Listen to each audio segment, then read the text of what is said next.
नमोत्थुणम समरस्य भगवो महावीरस्य श्रवण भगवान महावीर स्वामी को वंदन। परम पावन आचार्य श्री महाश्रमण जी को वंदन। आज का ये दिन आषाढ़ बदी तीज, आचार्य श्री तुलसी महाप्रयाण दिवस। आचार्य श्री तुलसी एक धर्म संघ के आचार्य, आचार्य श्री तुलसी तेरा पंथ के नवम आचार्य, जैन धर्म के आचार्य एक व्यवस्था में थे, परंतु सही अर्थ में वे गुरु थे। आचार्य एक पद है, एक व्यवस्था है। गुरुता जो होती है वह बिना पद के भी हो सकती है, और उनमें वह गुरुता बचपन से थी। जब बचपन में जब स्कूल में पढ़ते थे तब भी वे क्लास के अंदर पढ़ाते थे, और साधु बने। 3-4 वर्ष के बाद में उन्होंने पढ़ाना प्रारंभ कर दिया छोटे संतों को। ये कि गुरुता एक हर व्यक्ति में नहीं होती है। वे गुरु थे सही अर्थ में कि शिष्य के भीतर के अंधकार को निकाल करके उसके भीतर प्रकाश पैदा करते, उसको सही दिशा देते और सही मार्ग पर आगे बढ़ाते। वे उसे शिष्य के भीतर के अंधकार को निकाल के प्रकाश ही नहीं करते, उस शिष्य को इतना प्रकाशित कर देते कि वह शिष्य सबके लिए मार्गदर्शक बन जाता है। मूर्तिकार वह होता है जो मूर्ति बनाता है केवल सजावट के लिए नहीं, वह मूर्ति को ऐसी बनाता है जो मूर्ति प्रतिष्ठित होकर के सबके लिए पूज्य हो जाती है। वैसे ही गुरुदेव तुलसी एक ऐसे गुरु थे जिन्होंने अपने सैकड़ों शिष्यों को इस प्रकार से तैयार किया कि वे सबके लिए पूज्य बने। इसके उदाहरण हम देखें तो एक नहीं अनेकों मिलेंगे। एक उदाहरण तो बहुत बड़ा है, जो उनके शिष्य थे मुनि नथमल जी। वे ऐसे शिष्य थे तो गुरु ने अपनी सारी ऊर्जा उनके अंदर भर दी और अपने से आगे बढ़ाया। हर गुरु ये बात नहीं कह सकता, कोई महान गुरु ही ये कह सकता है। आचार्य तुलसी बराबर ये कहते रहते थे कि मेरे धर्म संघ में मेरे पास में ज्ञानी है तो मुनि नथमल जी हैं, महाप्रज्ञ जी हैं, आचार्य महाप्रज्ञ जी हैं, वे महान विद्वान हैं। कोई गुरु ये कहेगा कि मेरा शिष्य मेरे से ज्यादा विद्वान है, तो आचार्य तुलसी ने अपने शिष्य को इतना तैयार किया कि वे कहने में कभी संकोच नहीं करते थे कि मेरे से ज्यादा ज्ञानी है। गुरुदेव तुलसी ने जिस दिशा निर्देश के उनको घड़ा तैयार किया वह अपने आप में बेजोड़। वैसे ही उन्होंने अनेक शिष्यों को किया, केवल साधु साधियों को नहीं, समाज के श्रावक श्राविकाओं को भी ऐसा तैयार किया जो पूरे समाज के मार्गदर्शक बने अथवा समाज के नेता बने। तो ये कि गुरुदेव तुलसी की गुरुता, और उनकी गुरुता केवल ज्ञान क्षेत्र में ही नहीं, उन्होंने समाज के क्षेत्र में भी बहुत बड़े काम किए। समाज के भीतर जो रूढ़ियों का अंधकार था, उस रूढ़ियों के अंधकार को उन्होंने मिटाया और समाज को आगे बढ़ाया, रूढ़ियों से बाहर निकाला। समाज के भीतर जो एक अशिक्षा थी, उस अशिक्षा को उन्होंने खत्म करने का प्रयास किया और समाज को दिशा दी। समाज पढ़ने के क्षेत्र में आगे बढ़ा, शिक्षा के क्षेत्र में आगे बढ़ा, और आज बच्चे बच्चियां इतने पढ़े लिखे हैं कि आज ऐसे लगता है कि हमारे पास में पढ़े लिखों की बहुत बड़ी फौज है।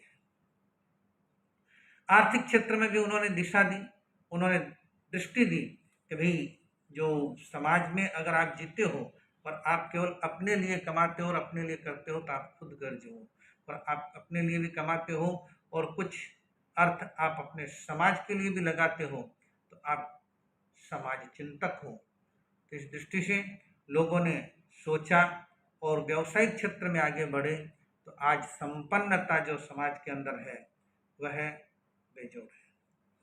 और समाज के सहयोग के क्षेत्र में लोग पहले कहते थे कि नहीं, हम तो दे नहीं सकते, हम तो इतना ही कमाते हैं कि हमारा ही पूरा नहीं होता। आज हम देखते हैं समाज के अंदर ऐसे ऐसे युवा जो अभी व्यवसायिक क्षेत्र में उतरे हैं, परंतु करोड़ों करोड़ों समाज को सहयोग करते हैं।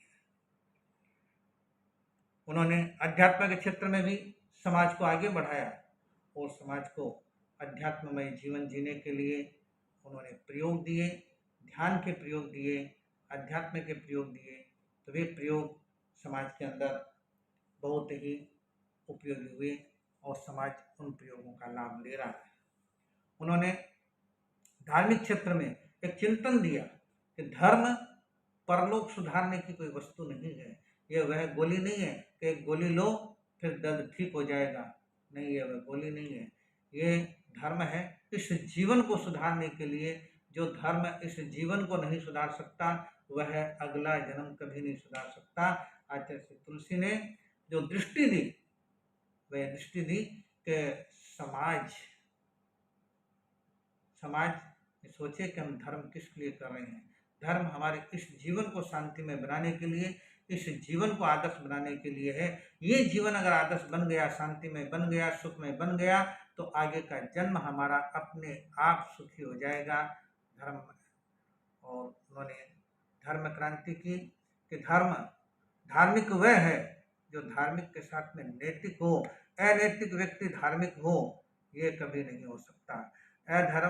अनैतिकता और धर्म ये दोनों अलग अलग हैं। एक साथ तभी होंगे कि जब नैतिकता होगी तो ही धर्म होगा। अनैतिकता के साथ धर्म कभी नहीं हो सकता है। हम देखते हैं कि व्यक्ति बहुत बड़ा गुनहगार है, परंतु वह करोड़ों का दान करता है मंदिर के अंदर, तो उसकी प्रतिष्ठा होती है, उसका नाम होता है कि कितना दान किया है, लोगों को लूटा और दान कर दिया, उसकी प्रतिष्ठा हो जाती है। ये कौन सा धर्म, ये कौन सा धर्म? गुरुदेव तुलसी कहते थे कि धार्मिक है पर नहीं कि नैतिक नहीं है। तो धर्म का बहुत बड़ा मतलब कि अभिनय है। ऐसा अभिनय नहीं चाहिए।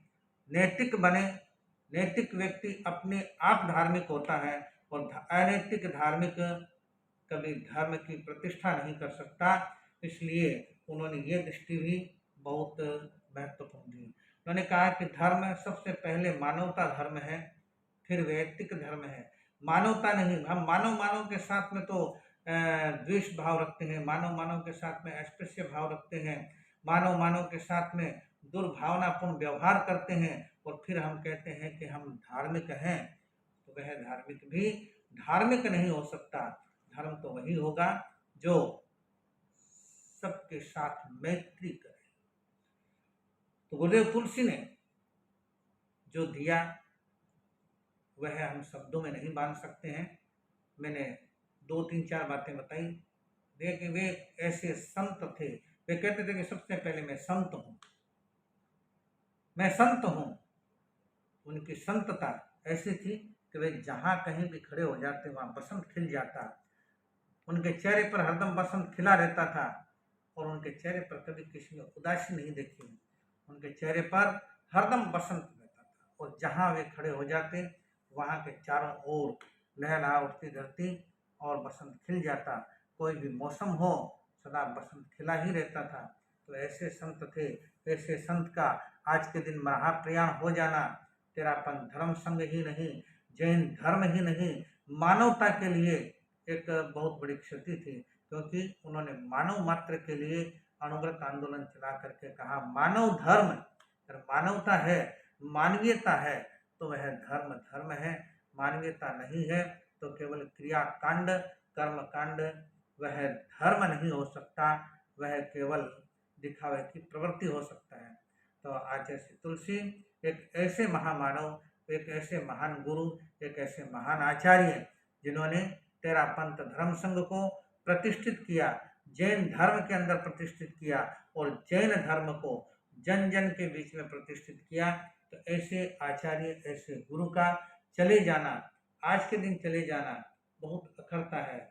इन 25 वर्षों में कोई पल ऐसा नहीं गया होगा कि जब उनकी याद नहीं आई होगी। हर पल हर क्षण उनकी याद आती है, स्मृति आती है।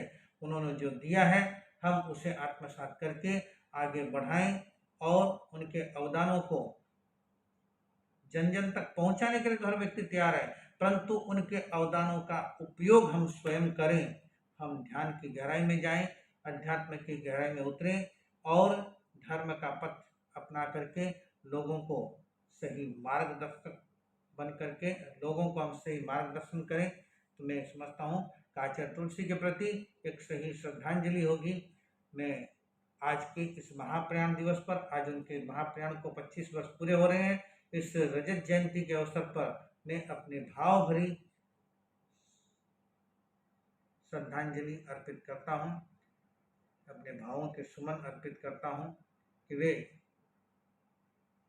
हर युग के अंदर आकर के इसी प्रकार देश, समाज और व्यक्ति का मार्गदर्शन करते रहें। उनकी एक एक बात दिलों को छूती है कि सुधरे व्यक्ति समाज, व्यक्ति से राष्ट्र स्वयं सुधरेगा। बहुत गहरे ले जाती है कि व्यक्ति पहले सुधर जाए। तो मैं पुनः उन्हें नमन करते हुए ओम अरहम ओम अरहम